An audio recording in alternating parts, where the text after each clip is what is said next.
Hey everybody, Danielle Hargenrader here. Welcome to another episode of Unleash Your Inner Diabetes Dominator. Today I have a diabetes online community celebrity in my eyes. I don't know if she feels that way, but I'm really excited today to bring you Danica, Diabetic Danica. Danica started a YouTube channel 4 years ago called Diabetic Danica, which was initially just a way for her to rant about the misconceptions related to type 1 diabetes. However, today the channel is approaching 10,000 subscribers and has over 1 million total channel views. It serves as a place for Danica to share about her diabetic journey and educate others where she can. She makes entertaining yet informative videos on everything from insulin pump and CGM tutorials, personal stories, parody songs, and day in the life videos. Apart from YouTube, she's also graduating nursing school this summer and is working toward becoming a certified diabetes educator. She loves making diabetes videos regularly as it gives her a glimpse into what her eventual career as a diabetes educator will be like and allows her to connect with thousands of diabetics all across the globe. So Danica, thank you so much for joining us today. Thank you so much for asking me to be here. I'm really excited. Sweet. Yeah, I'm really excited too. I'm very happy to. I was just saying, we were saying off air, it's like I've interviewed a lot of people my age or older, but I'm really excited to kind of get that 20-something demographic in here. And plus, it's a really great point of view to have. So just as we always do on Unleash Your Inner Diabetes Dominator, I'm going to ask you if you're willing to share your story of diagnosis and kind of your take on the path that you traveled from then to where you are now. Yeah, diagnosis story can be a bit lengthy sometimes, so I'll try to cut it short a little bit. But basically, I was 11 years old, and I was at a park one day, and we were there for like an outdoor conference thing, or concert, and I was there with my grandma and my mom, and I actually got locked in the bathroom in the park, and so I was very panicked. I was freaking out, and like every time I would turn the handle, it would lock again, so I would unlock it, turn the handle, it would lock. But basically, it scared me enough to tell my mom about it, and I got out, obviously, just all of a sudden it worked. And so I feel like that was like, I don't know what that was, but it made me tell my mom, and then my grandma was like, how often are you really going to the bathroom? You know, she'd seen me leave a couple times, and I said, oh, probably like 7 in the middle of the night, and she thought that was me, obviously, and I had no idea, you know, I just had to go to the bathroom. Yeah. So, she said we should go to the doctor. She used to be a nurse, so she knew.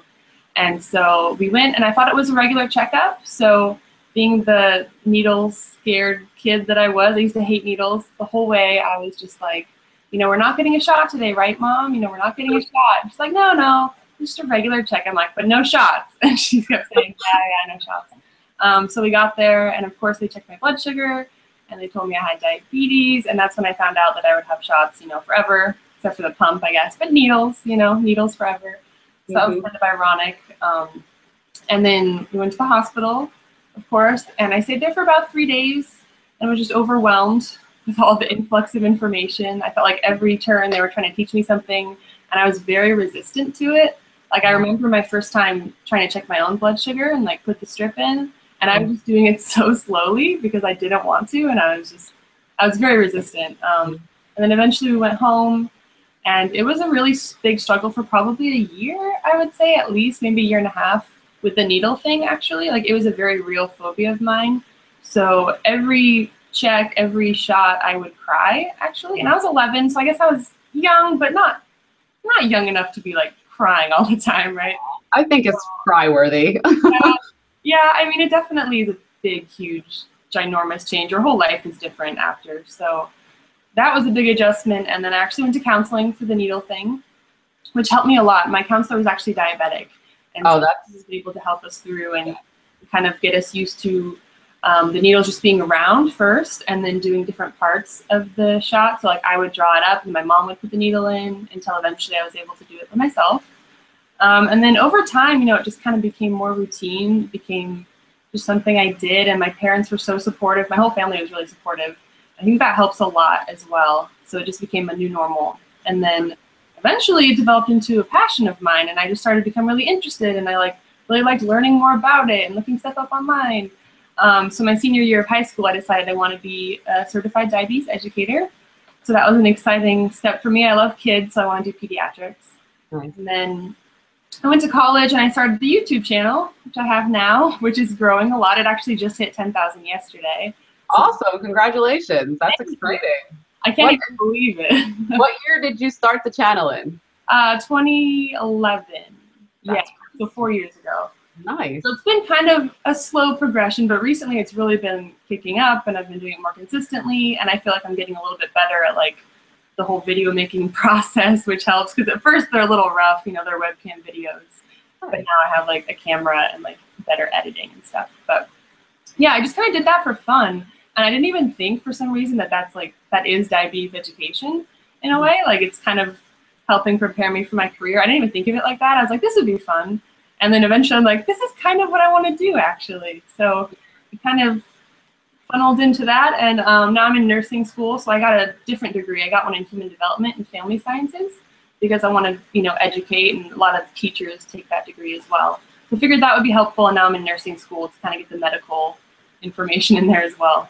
Yeah, that's really exciting too, because I think, and it probably you see comments under your videos, and that I know, like if I see comments and people like, oh, I just learned something from your video, and then you're like, oh my goodness, I'm teaching people stuff, and you just realize, and it becomes like this, you feel really good about it because you want to help people. So I'm sure that was I'm sure you get a lot of comments like that when you do tutorials, or even when you do a parody. It's like to help people have a sense of humor about something that can be, like you said, very intense, especially in the beginning, is very helpful for people.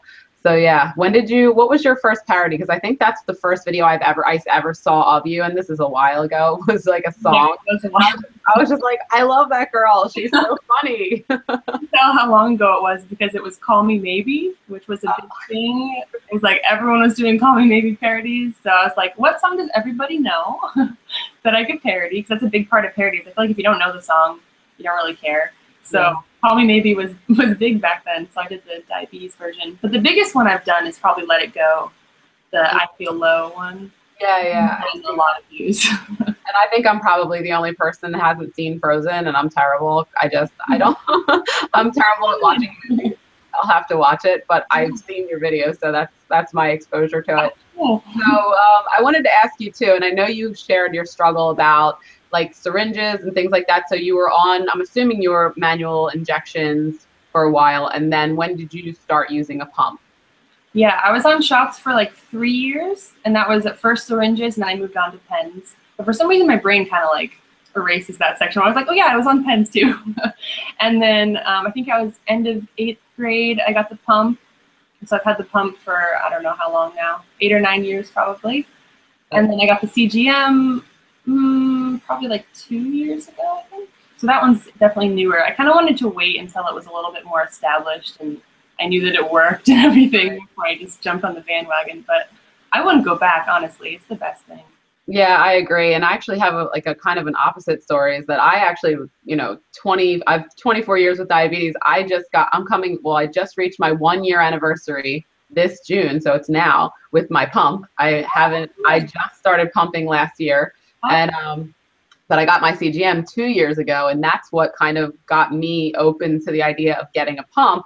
Is like once I had the CGM on, I was like, well, I already have that on, so I might as well just get a pump too, because whatever, it's no big deal. But me also, I wouldn't go back. I mean, it would be fine. I did great with manual injections as well, but it's more for me, it's just like, I was actually talking about this with one of my friends who lives in Scotland who has diabetes. He was saying, he's like, because he's still on pens, because in Scotland they have a little bit of it's a little more difficult for them to get pumps and things like that. He's like, I forget all the time whether or not I took my shot. He'll like, I'll bolus, I'll take my shot for my food, and then like 20 minutes later I'll be like, I can't remember. And I'm like, well, with the pump, you just go in and you look.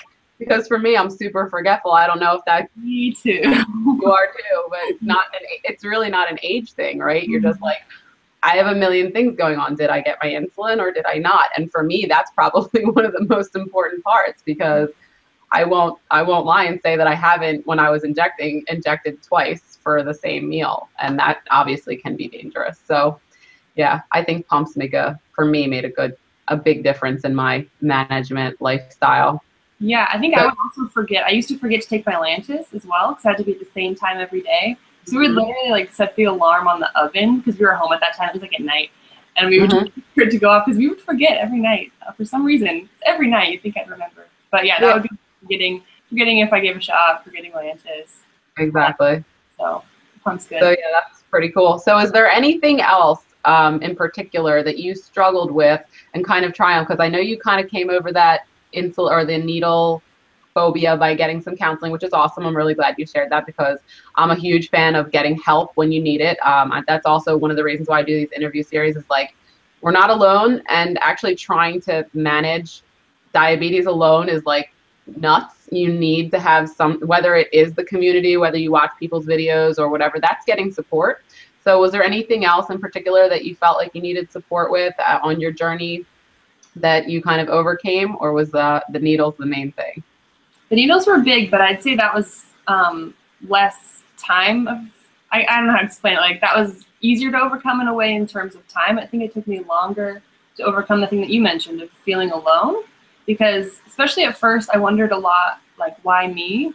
Mm-hmm. And I'm pretty sure every person with any diagnosis wonders this, because you always think it's gonna happen to somebody else and then it happens to you, and it's just like why, you know? So for a long time I was wondering that and kind of struggling with that, but I did find a lot of support in other diabetics. So I went to a lot of diabetes camps actually, which was super fun. I think I went for multiple years, probably like 5 years or something each summer.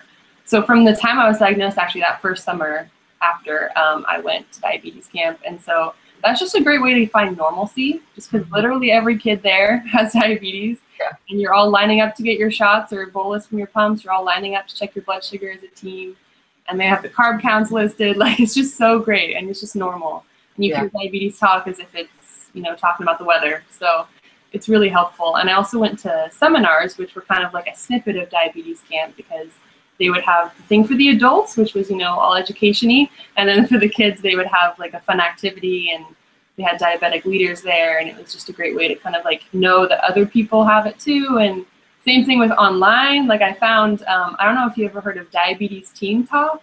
It was like way back before I started my YouTube channel, like when I was a teen, obviously. And I don't think it's around anymore, but I really loved that. It was a message board basically, and I could just talk to other teens with diabetes online. And I did that for a long time. And I remember being super excited about it, because that was before I had a Facebook even, I think. So it was a really cool way to connect. And then that kind of led into, I guess, all the online avenues I have now. So yeah, and that's one of the big reasons why I'm such a huge proponent of the diabetes online community. Of all those reasons you said, is because when I was diagnosed in 1991, it's like the internet wasn't a thing. Like nobody, like I didn't even have a computer in my house until I was like 16 or 17 years old. So like that alone feeling was so overwhelming. I didn't even know anybody else who had diabetes or anything until I was like in my 20s. And I was diagnosed when I was 9. So I try to get this community. I, you know, blog about the diabetes online community. I'm just like, I'm like pimping out the diabetes community to people, because it's so helpful to know that there are so many other people out there that are going through the same things that you're going through. And even if they're not exactly the same, you can go on a website now like tudiabetes.org, tudiabetes.org, and then you can always just get on a forum and chat with people, like at any time. There's always open forums where you could literally like be in a chat room with a bunch of other people who have diabetes, and you can, you know, vent or just get somebody to like listen to your story and maybe offer you some advice, or maybe just say, hey, I understand where you're coming from. And I think that is invaluable. Like for me, it changed my life. It was just, you know, like, wow, this is amazing. And it's a great network of endless, you know, things. Like you said, it's blogs, it's videos, it's, you know, forums, it's all this stuff. So I think that's great. And I think the fact that you kind of made your own thing out of it, that's one of the things that I love, is like because we all have our voice. And I think every single person out there who has diabetes has a voice that should be heard. And I think just once you start using your voice, it's kind of hard to like stop. So I think it's that you're out there doing to encourage other people to do that. So that's awesome.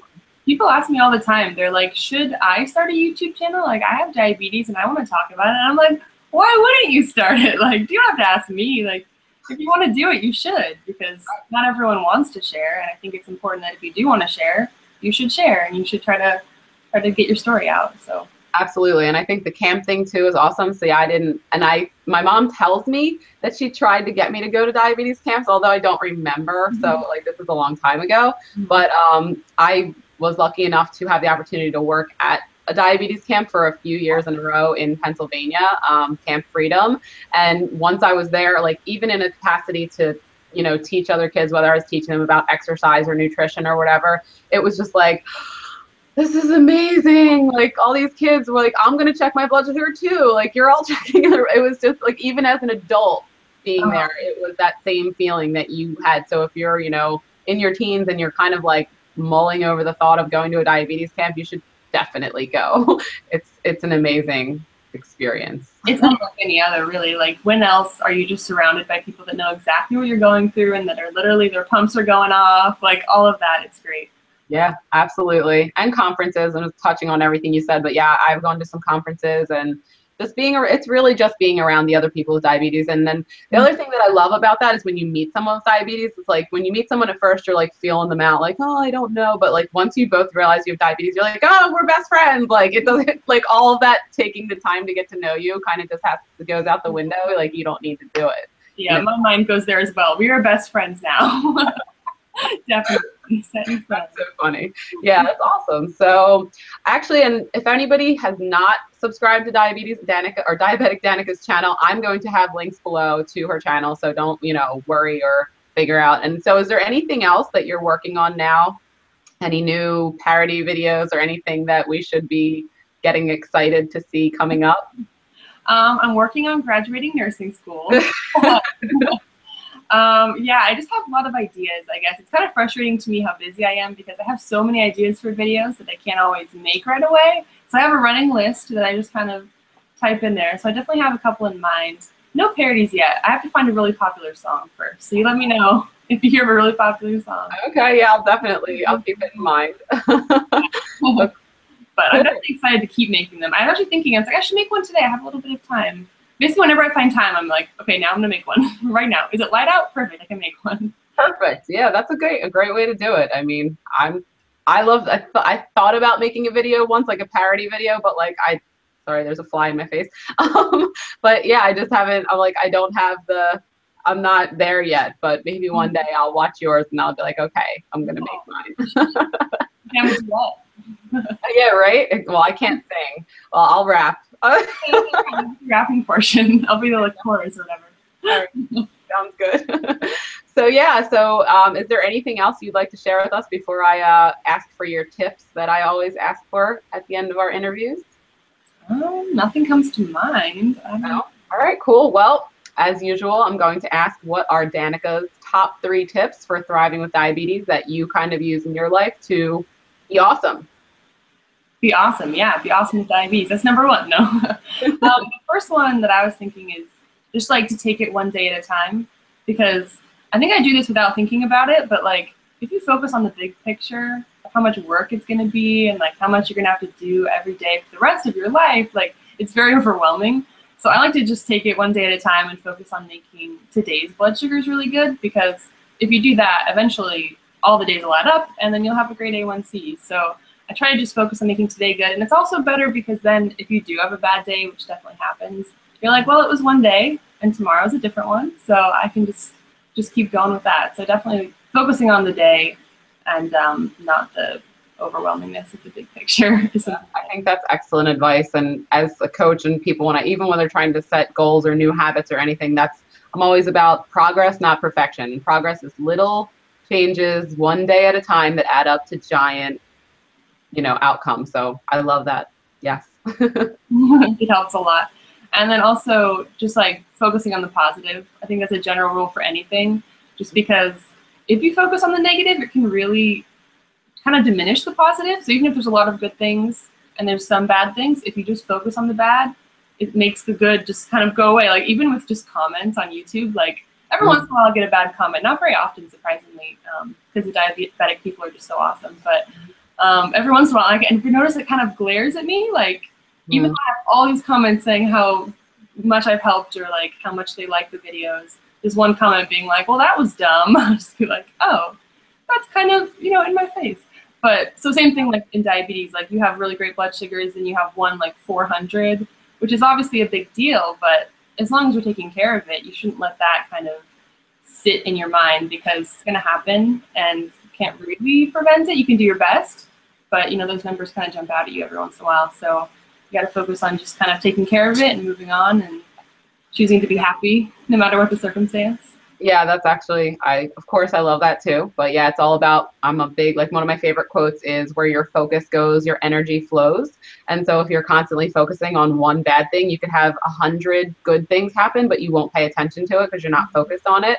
And I'm also a big fan of celebrating little wins. So it's like, if you look at your blood sugar and it's 100, you should like jump up and down and like sing a song, like just like lock in that feeling of feeling good versus like waiting for it to be bad. And then you're like, what did I do wrong? What's wrong with me? This and that. So it's like, if you're going to put that much energy into the 400, you should put twice as much energy into the 100. So I totally agree. Yeah. That's awesome. That's a really good advice. I don't think I've done that. I mean, I have 100 I love. That's my favorite number. I don't know if that's my favorite number. Whenever I see that, or even 1, 2, 3, just because it's progressive. Yeah, right. Number. Yeah, that's good. And that, I always celebrate it. Like if I see like a straight line on my CGM, I'm like, I'll take a picture of it and be like, I'll look back at the picture if I'm feeling bad. If it's like, sometimes, hormones go crazy or something. It's like, you can't even predict if you're going to get a high blood sugar. But if I do, and I'm like, I don't know why this happened. I didn't even eat ice cream or something like that. And you just don't know why it happened. I'll just be like, all right, let me go look at these pictures that I have. Like, I can do this. And that's okay that this is like this. So yeah, I'm totally on board with that. Yeah. It definitely helps. And I think seeing online too, back to the online community, like seeing online different people's blood sugars as well can help. Like if you see other people flatlining, you're like, oh, that's awesome. Like I could do that too. But even if you see people spiking, for me, that helps me a lot too, because I'm like, sometimes mine looks like that too. And I feel bad about it because it's in red. It's glaring at you. But when I see other people have it too, I'm like, okay, this is like semi-normal. It's not perfect, but it kind of comes with diabetes. So yeah. So was that your third tip, by looking at other people's stuff online to okay. Apparently. Now this is the fourth. My fourth one was just basically to live your life. Like, yeah, you have diabetes. Yeah, you have to do a lot of extra stuff to be able to do what you want to do, but I don't think that it should ever stop you. There's a couple of things, of course, that are technically legally restricted, such as like flying a plane, I just found out, but luckily that's never been something I want to do. Yeah. But for the most part, like in general, I think basically you can do anything. And if you take the time to make your blood sugars good so that you can do anything, then it'll really serve you in the long run, because if you're feeling bad, you're not going to want to do all the great things that other people do. But yeah, so I think it's even better for us because we have that motivation to kind of keep taking care of our blood sugars, because we know that if we do that, we can go on and travel, and we can play sports, and we can hike that mountain and all of that good stuff. So I don't really want people to just stop what they want to do. If you want to climb Mount Everest, people have done it with diabetes before. So. Oh yeah, absolutely. And I mean, there's a Facebook page, and I don't know if it's also a web page called Living Vertical. And it's a guy who has diabetes who basically like scales mountains and does all kinds of crazy extreme. And he does it with a bunch of other people with diabetes because exactly like you said, he's like, at first I thought I couldn't do this kind of stuff because I had diabetes, but now I can. And that's kind of exactly what it is. It's like, that's also, one of the biggest, motivating factors for me to do these interviews, is because I want to feature people who aren't letting diabetes be the reason why they're not doing whatever it is that they're passionate about, because it's not a good reason. Because you can, like you said, if you know a pilot, like maybe you can't, like, I don't know, I didn't look into it, but maybe you can't like be on the front line in a war, because it's not like you can be like, don't shoot, my blood sugar's low, like, but like there's really not too much that you're restricted from doing, and it's really your choice. And I love that too, because it's like, live your life, follow your dreams. And if you happen to master, most of the time getting good blood sugars, it's like you're like automatically 10 times more badass than anybody else in that same position as you. Like, it's just, you have fought so much harder for it, and you're that much stronger for it. And I think that that one of my biggest things is that I am who I am today, not in spite of diabetes, but because of diabetes. If I didn't have diabetes, most people in my family, and, unfortunately, they're mostly deceased, except for my mother, who's my most amazing, best friend in the whole world. But my father, my sister, my aunts, my uncles, my grandparents, they were obese, heart disease, like all kinds of unhealthiness. And if I didn't have diabetes, I'm fairly sure I probably would have gone down that road too. And if people know my history, I spent, my teenage years at 200 pounds and completely out of control with my blood sugars. And guess what? You can turn it around. Like, even if you're there now, you can turn it around. It's your choice. And diabetes made me stronger, not weaker. So I totally agree. Follow your dreams. That's an amazing story, though. Congratulations. Oh, thank you so much. Thing. It is. Keep it up. I will keep it up. And that's the thing, is like, now that I have the ability to help other people, and I've had, the ability to teach people what I've learned, and I feel like a hypocrite if I don't do the things that I tell people to do, which is really helpful for me to stay fit and healthy, because like, I would never listen to somebody that was giving advice but wasn't following it, because to me that doesn't work in my mind. So yeah, I feel like if I'm gonna talk the talk, I have no option but to walk the walk. So yeah. That's one thing I've noticed too, actually, when you like are sharing your story and talking about diabetes so much online or even in person, you just take better care of it, I think, because it's on your mind more, and you have that motivation because you're like, well, I'm telling other people to like live their dreams or like do stuff. I gotta do stuff too, and like telling other people to always bolus before meals. Like, I gotta bolus before meals. So even if you're not giving advice, you're just talking about the story of diabetes. You still are. It's on your mind more. You're gonna pay attention more. Exactly. What you're focusing on is exactly what you'll pay attention to. Exactly. So yeah, it's funny that you said bolus, because it's like, I'll set alarms. So it'll be like, if I bolused, sometimes I'll just set a 20-minute timer on my phone, because sometimes I'll forget to eat. You know what I mean? Because like you have a busy schedule. I have a busy schedule. I'll start writing an email, or I'll start writing an article, and then all of a sudden I'll be like, oh, it's been 50 minutes and now my blood sugar is 50. Like, I've been there too many times. So like, I'm a huge fan of using technology. It's like, everybody has a phone that has a timer on it. So if you bolus, just set a 20-minute timer. And so once that thing goes off, you're like, oh yeah, I need to eat now. Like, use your technology to your advantage, because set alarms for Lantus, set alarms for bolusing, set alarms for everything. It's like, you might always be making noises, but oh well. I did set changes as well. I set reminders. Otherwise, 3 days, I forget. My insulin cartridge is off, so it's not the same amount of time as the set, and so I just always forget. So reminders for set changes have helped me a lot. I was going to say, that's interesting, because I have the Omnipod, and the great thing about it's the only pump I've ever had. So it actually it expires after 3 days, and then 8 hours after it expires, it stops delivering insulin. But not only does it stop delivering insulin, it emits this extremely high-pitched screech, like, it's literally like, you can't not know, because unless you are hard of hearing, which then obviously would be a problem, but if you're not hard of hearing, you can't not remember to well, that's helpful. A little annoying, but helpful. Yeah, exactly. But yeah, so yeah, we all have our little tips and tricks, and you got to see what works for you. So yeah. So awesome. Thank you so much for sharing. I could probably sit here and talk diabetes with you all day, but we both have busy schedules, and you have school to finish. So if there's nothing else you'd like to add, I always like to give the chance, but are you all tipped out? I don't know. I just want to thank you for doing this. This is really cool. I like that you're reaching out to different people and just kind of getting different stories heard and spreading the word about all the bloggers and everything like that. I actually hadn't heard of your story yet, so I think that's really an awesome, inspiring message that you have. Thank you so much. I really appreciate the kind words. That means a lot to me. And so yeah, let's keep doing it, because we're both essentially doing the same thing, just in our own way. And that's the other thing. It's like, if you're out there and you have a message, you don't have to do it the way Danica's doing it or the way I'm doing it. You can make a whole new way to do it. Like, create something, because guess what? There's a whole audience of people out there who want to see it, whether you think so or not. I promise you, there are 29 million people with diabetes, not just type 1, but type 2. People with type 2 diabetes want to watch inspiring stuff too. So if you're out there and you have type 2 and you want to do something awesome, do it. More of those. More type 2 voices. Exactly. So awesome. Yeah. So that was an amazing interview. Thank you so much for your time and for joining us.